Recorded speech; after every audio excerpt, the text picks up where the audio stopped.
Hello everyone.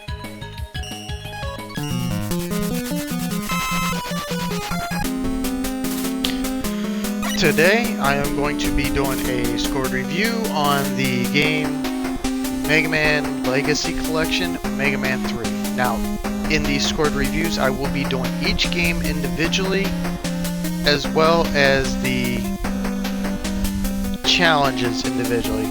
So there's going to be Mega Man 1 through 6, Rockman 1 through 6, and the challenges all separate.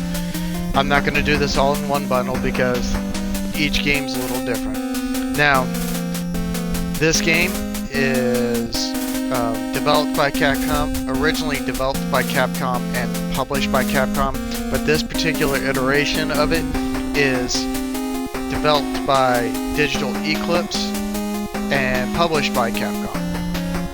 Now, this collection is, or this game is the third one in the Mega Man series, and this is where they're really starting to take off with it. I thought, to me too, I believe is one of the best ones, if not the best, in the original 6. This particular one continues with the trend. You get 8 Robot Masters to fight, with additional further in-game bosses after you've defeated the Robot Masters. Now, there are some new additions to this game on top of the last one. Previously, there was energy tanks incorporated where you could keep up to 4. Now you can have up to 9. So that's a nice plus if you stockpile them like I did here. I believe they cut down the life cap to 9 as well, whereas the first 2 games were 99. And this game also keeps the 8 Robot Master mechanics. So generally, I rate a game based on 5 categories, which is story, graphics, gameplay, and controls, music and sound effects, and achievements. Now, starting with the story, if you didn't play this back on the Nintendo, you're going to be a little lost on the story because part of the story is in the manual explaining that Dr. White and Dr. Wily got together to do like building this giant peace robot that helps everyone kind of thing, and you don't get any additional story until you've hit the midpoint of the game and then the end of the game. So you'll be kind of lost, but you can still put it together that, you know, Wily did his Wily things and then ran off to do his stupid crap, and you have to fight and save the day. So all in all, the story's meh, but then again, that's common with the older Mega Man games. For the graphics, this game does add a little more detail to the graphics, not a whole lot, but there's more vistas and biomes for you to go through in this one. So, you know, you're not seeing the same things from the previous 2 games over and over and over. They kept the same look for the weapon energy capsules, the E-tanks, the energies, and the extra lives, but they also incorporated these question boxes which have random things. It could be anywhere from extra lives to health, weapon energy, stuff like that. Some of the bosses are very well done, and they have decent animations. And, you know, outside of that, for an old retro 8-bit game, it still looks pretty good, but Mega Man still looks the same as ever, so I mean, you're not really getting anything big there. For the music and sound effects, the music in this game is very well done, I will give them that, and it's a joy to listen to most of them, if not all of them. And the sound effects are still the same sound effects, iconic ones from the shooting, jumping, you know, explosions, all that stuff. So they've really kept up with the music and sound effects department for this game. For the gameplay and controls, as I mentioned, they incorporated a new sliding mechanic, which is exclusively introduced in this game. They upped the energy tank cap, they lowered the life maximum, and most weapons in this game have a use outside of the normal boss fighting. So, like, the only real one that's not really going to get you a lot of use is possibly Search Snake, Spark Shot, and top spin. Those are more situational for like bosses than anything else, but the rest of them can be used throughout the stages. The energy consumption's not too horribly bad, aside from if you screw up with top spin. So I'm not going to go into great detail into these like the previous ones, because they're pretty simple to figure out. This game also was the first one to incorporate Rush, your pet dog, which incorporates the Rush Coil, which allows you to get a boosted jump, Rush Marine for navigating through water, and Rush Jet for moving around in the air without having to go down to the ground or covering long distances without any terrain for you to land on. So that's a nice addition as well. The only issue I have with this game is this particular game. This one, unlike the first and the second one, seem to have lag input. It's not too horribly bad once you adjust to it, but it's still annoying.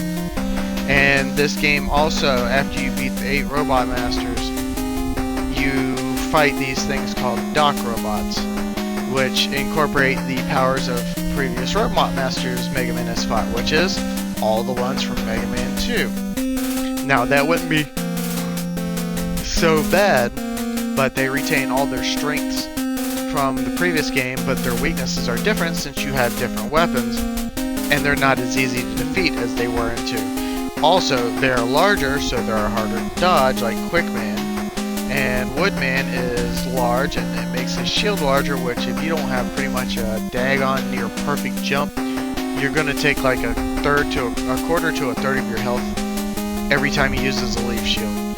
So between those bosses and stuff like that, it can be kind of annoying. Also, another mechanic in this game that I was not a fan of was, so far out of the Mega Mans in this collection, this is the only one I've came across yet that has a broken boss weakness circle. So in the previous ones, you could beat, let's say, start with the first one, Bomb Man to Gutsman to Cutsman to Electman to Iceman to Fireman. You have a complete circle without a break. The second one, you have Metal Man, Bubble Man, Heat Man, Wood Man, Air Man, Crash Man, Flash Man, and Quick Man. In this one, with your bosses, you have Top Man, Shadow Man, Spark Man, Magnet Man, Hard Man, and then you have to either use something that's significantly weaker or your basic Buster Cannon and fight either Gemini Man, Needle Man, or Snake Man in order to get their weakness to finish the circle. So you don't actually have the full range of weaknesses until you encounter them in the Wily Castle portion where you have to fight all Robot Masters again, which, out of all the Mega Mans I remember playing, I think this is the only one that has that flaw, but I could be wrong. I'll find out as I progress further into the Mega Man series. But that was by far my biggest gripe about this game. There was no easy way to play through the Robot Masters. You had to manhandle at least 2 or 3 before you got all their weaknesses. Now for the achievements, just like the previous 2, there's one guaranteed achievement for finishing this game, and then there's one tied to completing all 6 of the core games. So essentially you got 2 achievements tied to this game, but you only really get 1 from completing it. So I mean, the achievement itself isn't that bad, and to me, this one, if you use the energy tanks, isn't as hard as potentially the first game can be, but it can still be tough in certain situations. So the achievements were okay. So generally I rate a game or DLC as 5 out of 10 for average instead of the industry standard of 7 or 8. And this particular game, while having a mediocre story but decent graphics for the time it came out, or good graphics from the time that it came out, and it's nice and crystal clear in this one with the touch-up stead, digital eclipse stead, the music and sound effects, which are still stellar, the gameplay and controls, aside from the slight lag input I came across, the actual gameplay and controls and mechanics and stuff like that are very good, and the weapon diversity is good as well. And then the one achievement, which isn't difficult, so you know there's not really a big draw to hunt for the achievement in this game because you'll get it naturally. So all in all, while I did enjoy this game and it was nice to go back to play this one again after beating it on the Nintendo so many years ago, I'm gonna have to give this game a 6. To me, there was way too many flaws and not enough improvements to warrant it having as high of a score as number 2 did. Number 2 was, to me, up to the ones I've played, was the gold standard of the Mega Man games, but I know a lot of people are in disagreement of that, but still, 6 out of 10, and with all things gaming, game logic, am I right? I'll see you guys in the next video.